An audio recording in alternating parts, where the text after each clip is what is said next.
Bonsoir à toutes, bonsoir à tous. Comment ça va? J'espère que vous allez bien. David Abbassi avec vous. Comme d'habitude, nous sommes le dernier samedi du mois de mai.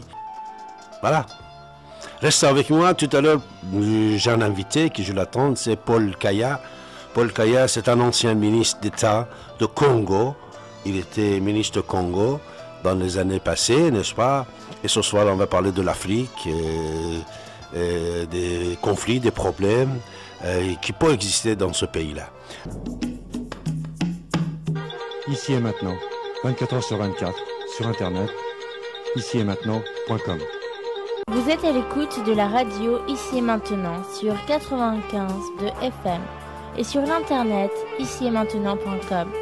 Monsieur Abbassi, écrivain et historien, est avec vous les derniers samedis de chaque mois de 23h à 7h du matin. Son site internet davidabassi.com. Abbassi, A2B-A-S-I. Vous, comme un homme politique, surtout que vous avez géré ministère d'État, est très important. Est-ce que le service de renseignement aussi était sous vos ordres à l'époque? Non, pas du tout. Le service de renseignement était sous les ordres directs du chef de l'État lui-même, du président de la République. Ah bon? Oui, au Congo, oui. Et c'est toujours? C'est toujours le cas jusqu'à présent. Alors, je voulais d'ailleurs apporter une petite nuance à propos de ce que vous avez dit de M. Charles Hernu. Oui. Et je l'ai connu, c'était un très bon socialiste, un homme discipliné et qui aimait François Mitterrand, c'était son ami. Donc, il n'avait pas décidé de se présenter aux élections présidentielles en 88, mais il avait envisagé de le faire si le président Mitterrand ne se présentait pas. C'est différent de ce que vous avez dit tout à l'heure, qu'il avait décidé de se présenter en 88. Ah, voilà. Il avait envie, mais malheureusement, il a annoncé ça quelque part.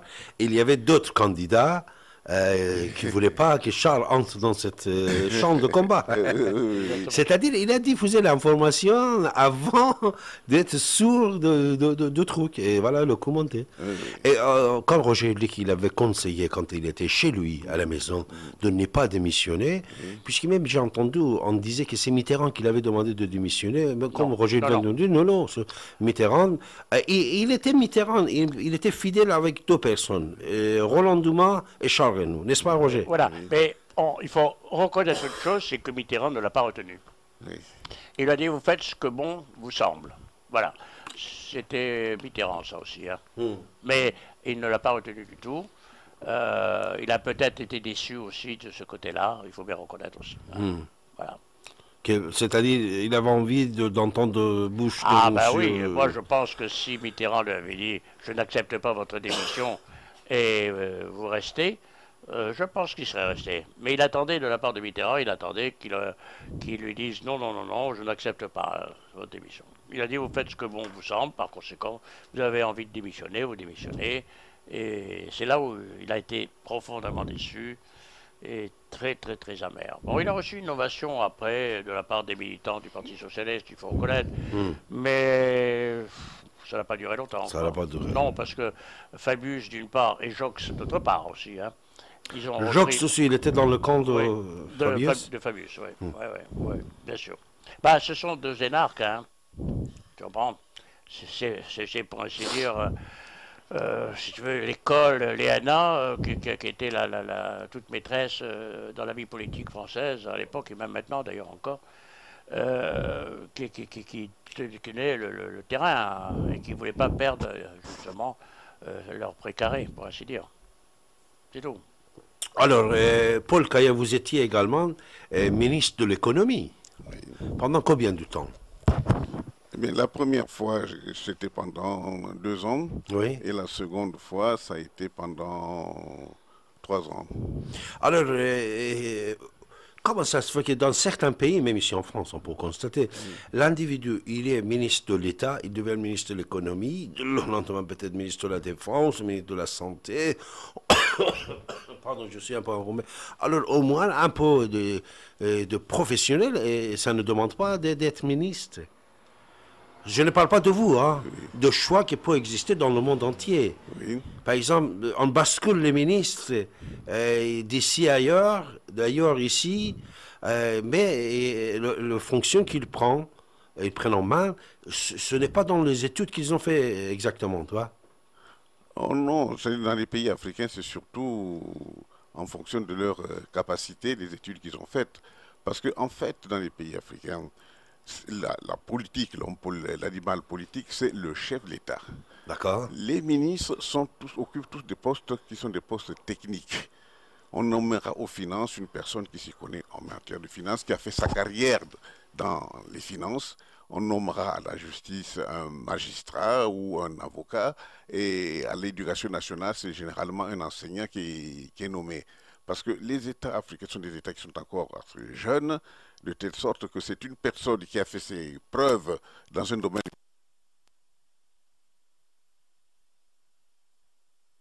Bien vu, ce que j'y ai vu, ce que les gens ont vu du comportement des Français et notamment de la map d'Afrique et des comportements de Total et d'Elf et de la mainmise des militaires français, là-bas, je peux vous assurer que c'était pas très très joli.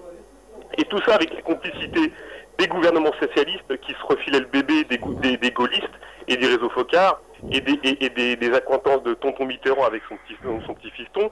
Moi, je renverrais tout simplement au travail qu'a fait notamment un spectacle qui a été repris du procès Total et Elf, qui montre bien la manière dont les choses sont passées avec les complicités des petits copains de tonton François.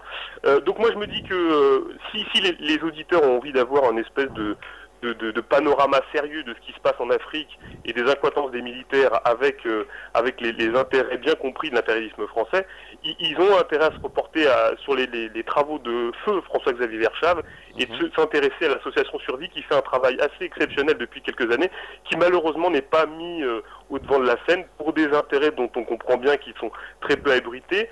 Et bien évidemment, si on pouvait parler des heures et des heures, je sais pas, des extractions des minerais, de la manière dont le pétrole est conquis, à quel prix, comment s'extrait l'or au Congo, ou enfin plus particulièrement en Angola, on pourrait en parler des heures, mais enfin en tout cas, les intérêts français sont très bien représentés, je ne me fais pas pour eux, mais surtout je ne m'en fais pas pour la petite bourgeoisie française qui en profite très largement en redistribuant hélas des miettes à la population française qui se sent très peu concernée par ce qui se passe là-bas et qui est une catastrophe planétaire et qui fera bien évidemment de l'Afrique en général la poubelle de notre monde. Et j'en suis bien malheureusement bien triste. Voilà, donc je vous laisse sur tout ça. Merci Paul. Farid, bonsoir. Anita, bonsoir. Oui, bonsoir. J'aurais voulu poser une question à M. Caillard. Oui. Pouvez-vous nous dire à quel moment vous étiez au gouvernement, à quelle période, s'il vous plaît, sous Sassou Nguesso, Bassamba Deba, Nkwabi, qui? Bon, moi, j'ai fait mes études lorsque l'abbé Fulbert Yulou était chef de l'État. Oui. Donc, quand je suis rentré au Congo, c'était en 1958, c'était au moment de la loi cadre. J'ai donc eu comme premier, celui qui était le chef du gouvernement, c'était l'abbé Fulbert Yulou, qui ensuite est devenu président de la République, et j'étais haut fonctionnaire à ce niveau. Et je suis rentré au gouvernement en 1963, c'est-à-dire après ce qu'on appelle au Congo les Trois Glorieuses, c'est-à-dire la révolution qui a renversé l'abbé Fulbert Yulou. J'ai donc été membre de l'équipe que dirigeait Massamba Deba. D'accord. Bien, je vous remercie de votre honnêteté. Je suis une épouse depuis 38 ans d'un Congolais de Brazzaville. Oui. Et je suis très intéressée et très touchée pour une fois que l'on parle du Congo. Je suis tout à fait d'accord avec l'auditeur qui vient de passer précédemment, Paul. Monsieur Kaya, vous savez fort bien, et j'ai été contente que vous parliez un petit peu des techniciens, parce que vous savez, tout comme moi, que s'il n'y a pas de maintenance, on peut envoyer autant de... Il y a deux problèmes, il y a deux soucis. Les techniciens, les Congolais qui viennent en France, les Africains qui viennent en France pour poursuivre leurs études, pour la plupart d'entre eux, quand ils ne rentrent pas chez eux, c'est parce que où il y a des guerres, où leur vie est en péril, et vous le savez fort bien, parce que la réalité de ces 20 dernières années a prouvé que le Congo a été matraqué,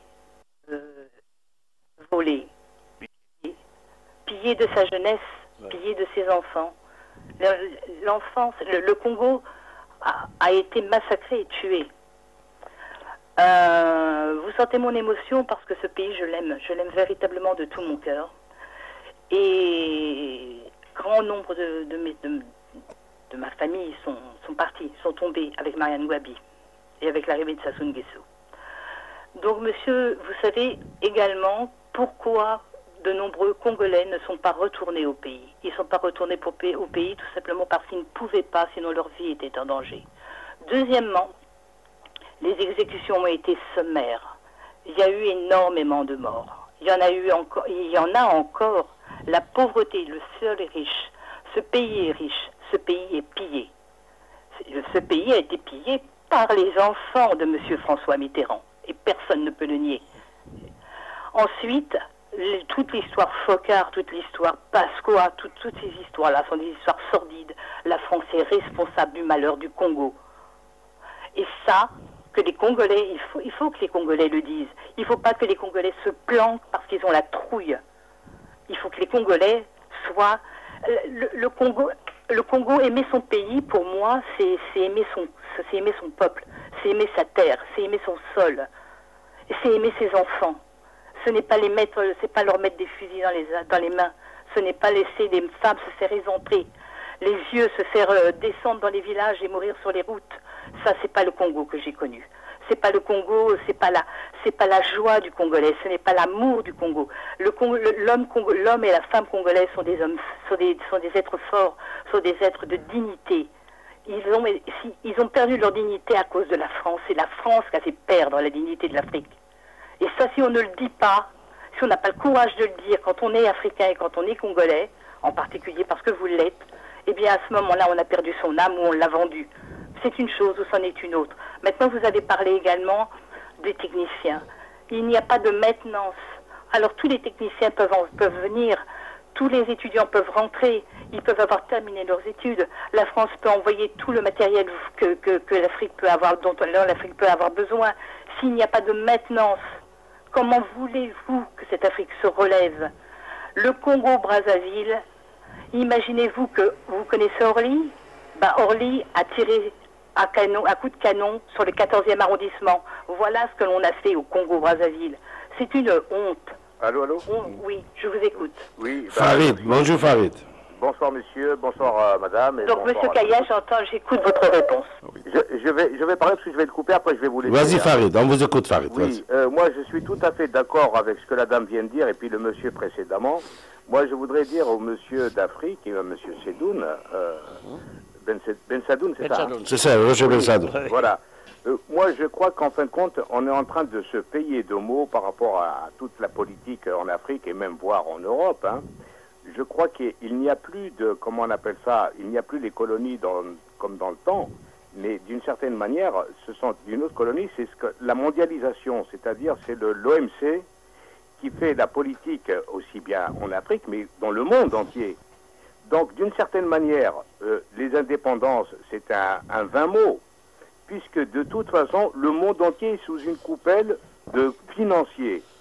Et à partir du moment où les Africains, même voire les Français, n'ont pas compris qu'il n'y ait plus d'État, qu'il n'y a plus de peuple, il n'y a que des intérêts, on peut parler tout ce qu'on veut dans n'importe quel pays, et particulièrement ça se voit davantage en Afrique, puisqu'ils n'ont pas l'industrie que l'Occident a.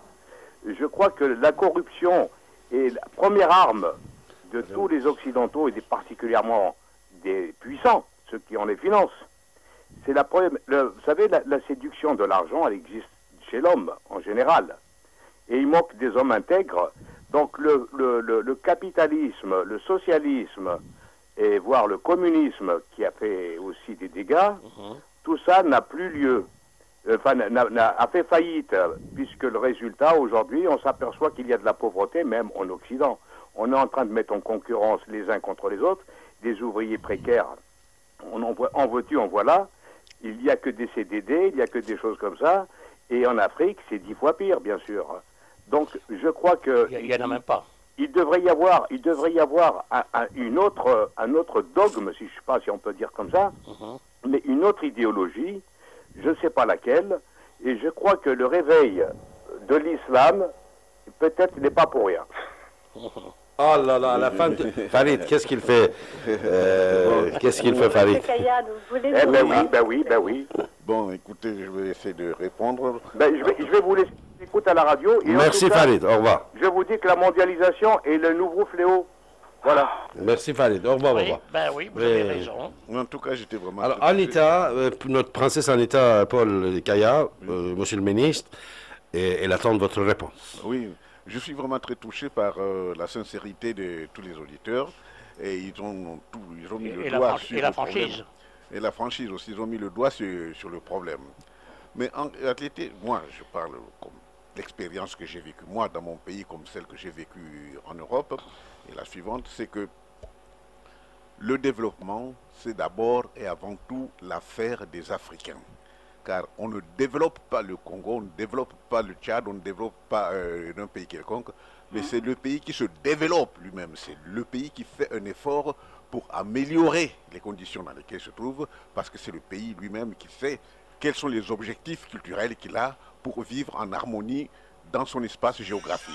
Vous permettez, monsieur, excusez-moi, pardonnez-moi. Pour cela, il faudrait que les présidents qui sont au pouvoir soient véritablement élus par le peuple et non par l'Occident. Bon, laissez-moi continuer, Bon, et que se passe-t-il en ce moment? On parle de coopération. Mais la coopération, c'est une très bonne chose au départ. Oui. Or, en réalité, actuellement, dans le monde entier, je dis dans le monde entier, pas uniquement en France, que ce soit en France, en Amérique latine, en Amérique du Nord, même dans des pays de l'Est, il n'y a plus des relations de coopération entre les pays, mais il n'y a plus que des relations il n'y a plus que des complicités entre les dirigeants. Je suis d'accord. Alors, à partir du moment où il y a une complicité entre deux dirigeants, le problème soit résolu en fonction des intérêts de ces deux individus et non pas en fonction des intérêts des deux pays. Car ce qui se fait... Quelle solution voyez-vous? Mais la solution que je vois, c'est qu'il faudrait que les pays africains soient des hommes suffisamment formés qui voient leur intérêt et qu'ils arrivent à l'imposer à ceux qui veulent les aider.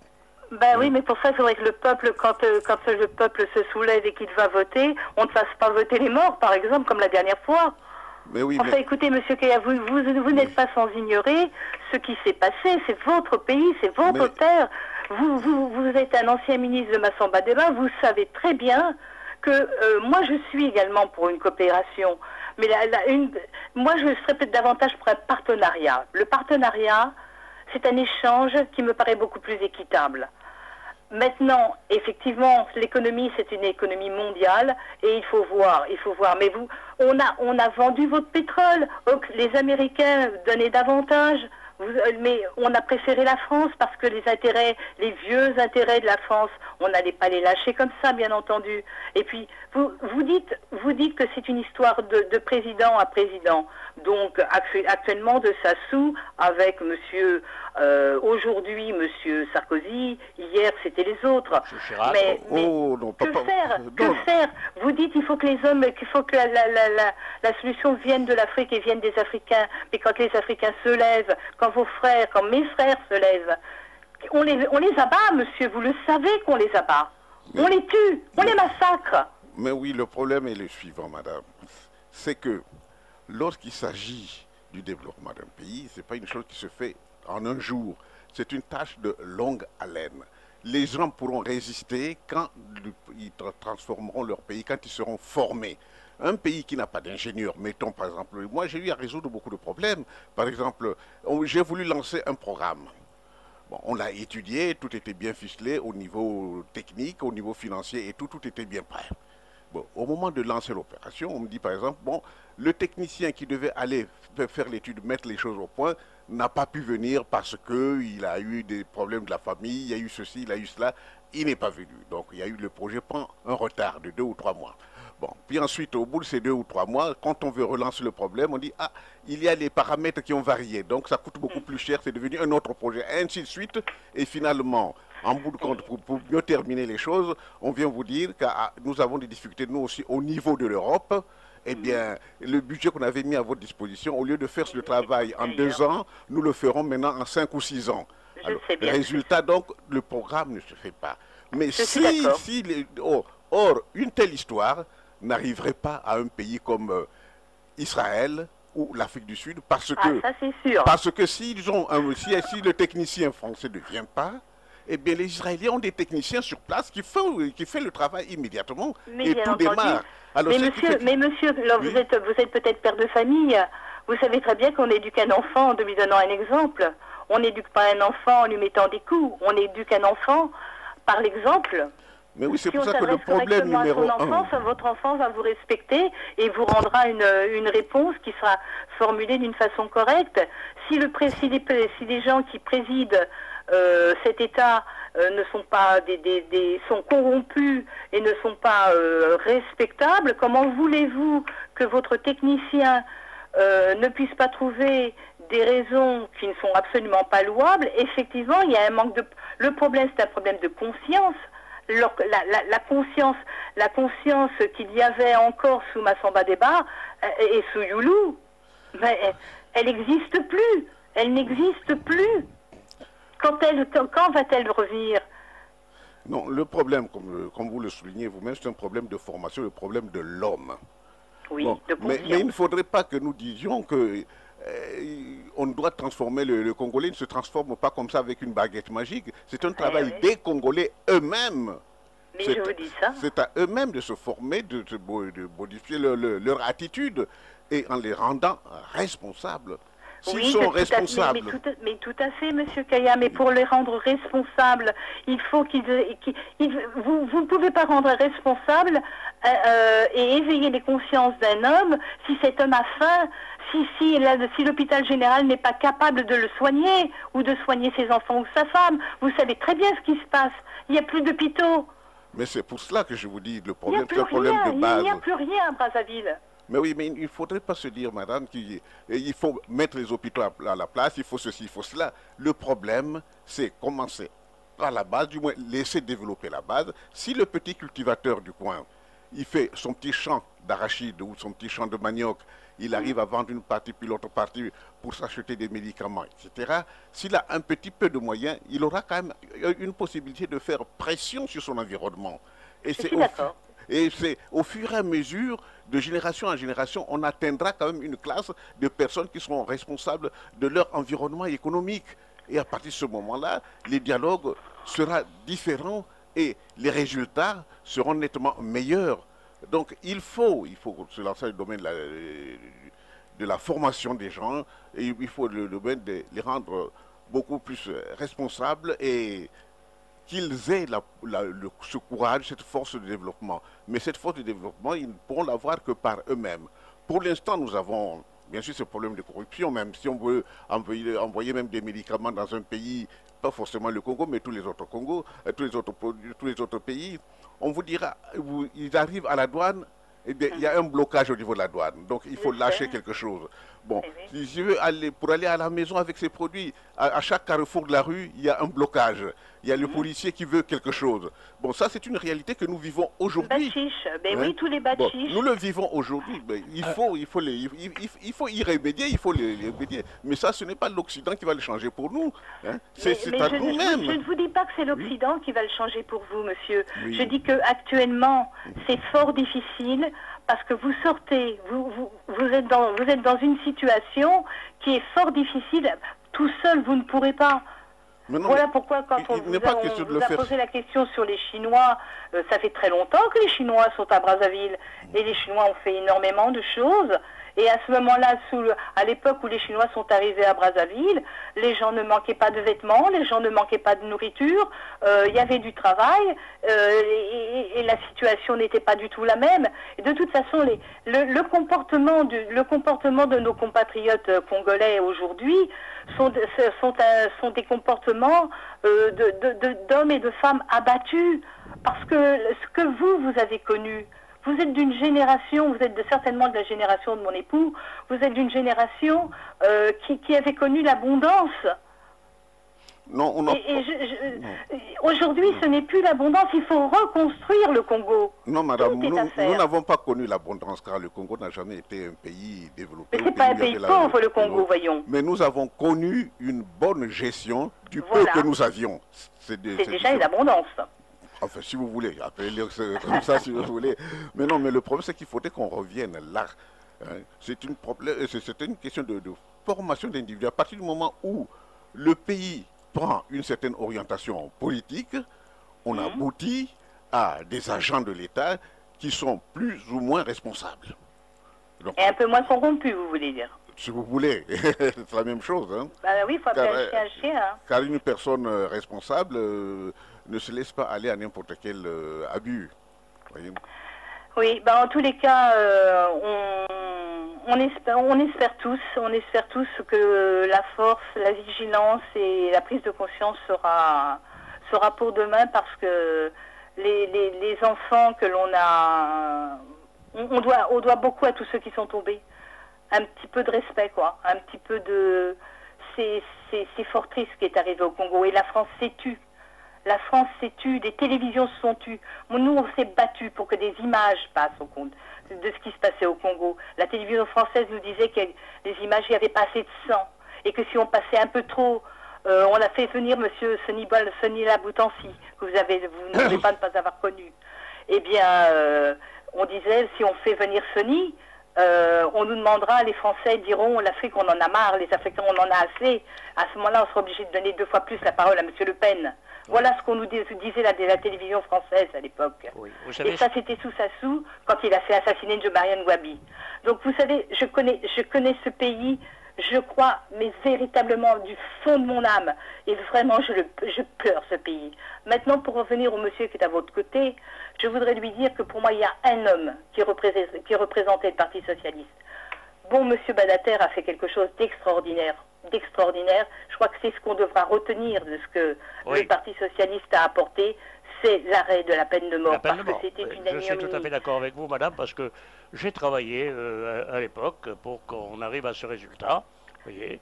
Et c'est pour ça que j'étais un peu surpris quand on m'a dit tout à l'heure, oui, mais il faudrait peut-être considérer les crimes d'enfants d'une façon ou les crimes de ceci. C'est la plus belle des choses que le Parti Socialiste a fait. On ne peut pas, oui, voilà.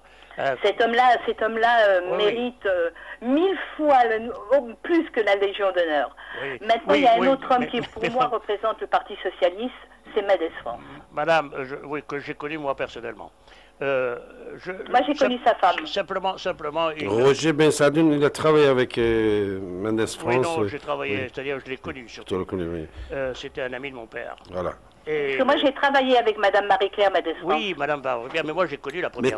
Mais Roger, tu distribuais des prospectus à l'époque pour Mendes France, comme on m'a dit. Moi, j'ai connu la première femme de Mendes France, voilà. Madame, la fille Sicourel, qui était une égyptienne, vous savez. La première femme, et puis j'ai connu la deuxième aussi, mais enfin, beaucoup moins.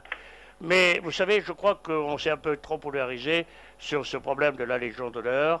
Mais quand je cite par exemple M. Kaya, qui est officier de la Légion d'honneur, je pense qu'il a largement mérité, hein, et que, après tout, on l'a rendu hommage, au moins la République l'a rendu hommage, en lui attribuant cette Légion d'honneur, vous voyez. Ah, mais ça, je n'ai... voilà, moi, une Légion d'honneur attribuée à un Congolais ou à un Africain de quelque pays que ce soit, après tout ce que la France a pris, a volé et continue à piller l'Afrique, c'est la moindre des choses qu'un homme de ce pays puisse obtenir la Légion d'honneur. Voilà. C'est même pas... quand on sait le nombre d'Africains qui sont tombés pendant les 2 guerres et que le nombre de pensions qui n'ont pas été payées alors que ces hommes ont donné leur vie et que les enfants n'ont jamais récupéré même ne serait-ce qu'un subsiste quelconque de ce que leur père et grand-père avaient donné à la France. Je trouve que...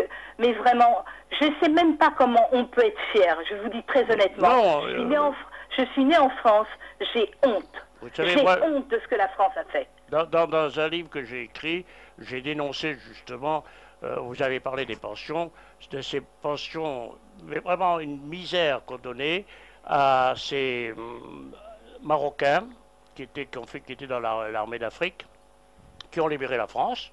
Tirailleurs sénégalais. Oui, eh ben, j'ai dénoncé le gouvernement, c'était le ministère des Anciens Combattants, qui leur attribuait vraiment 3 fois rien, qui était même pas comparable à ce que touchait un ancien combattant Absolument. français, vous voyez. Et vous savez que ça, ce sont des choses que l'on ne dit pas. Ben oui, mais très peu de gens le c'est savent. pour ça que je me suis permis de le dire quand même dans ce livre. Mais bon, c'est passé peut-être inaperçu, je ne sais pas. Bon, enfin, il y en a quand même qui l'ont lu. Ben, moi, je le sais. Voilà, vous voyez. Je n'ai pas votre âge, je n'ai pas fait, Oui. je n'ai pas vécu ces deux guerres. Oui. Vous voyez. Je vais vous laisser, mais voilà, mais bon, bien sûr, je termine simplement. À Monsieur Kaya, je lui souhaite beaucoup de courage et beaucoup. Merci, il faut vraiment relever ce pays, quoi. C'est pas possible, quoi. Oui. Le Congo ne méritait pas ça, et les Congolais non plus. Oui, merci beaucoup, oui, c'est vrai. Oui. Hein? Voilà. Et ce pauvre cardinal, tout le monde, tous ces gens qui ont été assassinés, mais quelle horreur! Et ça, c'est la famille Mitterrand. Madame, et vous ne croyez pas ce qui s'est passé au Rwanda, c'est pas terrible? Ce qui s'est passé, vous ne croyez pas que ce qui s'est passé au Rwanda, dans l'indifférence la plus totale, mais attends, mais au Rwanda, qu'est-ce qui s'est passé? Mais vous oubliez comment il est tombé cet avion, vous? Faut pas se moquer du monde. Enfin oui, mais enfin il y a eu quand même des centaines de milliers de morts. Mais bien sûr, Et dans l'indifférence la plus totale, madame. Mais bien sûr, mais n'oublions pas qui a fait tomber l'avion. Oui, ça, c'est comme le Rainbow. Moi, le bateau de Greenpeace, je ne pourrais jamais oublier. Moi, je n'ai pas d'affection particulière pour monsieur, feu monsieur. Non. Ah bon, parce qu'il n'était pour rien. Hein. Ça, je peux vous assurer qu'il était pour rien. Bah, écoutez, il est parti. En tous les cas, moi, les fils Mitterrand. Ah oui, bien sûr. Les fils Mitterrand, jamais, je ne pourrais leur pardonner. Vous parlez de Papa Madi. Et Focard et toute cette tribu. Oui, bien sûr. Ce sont des assassins.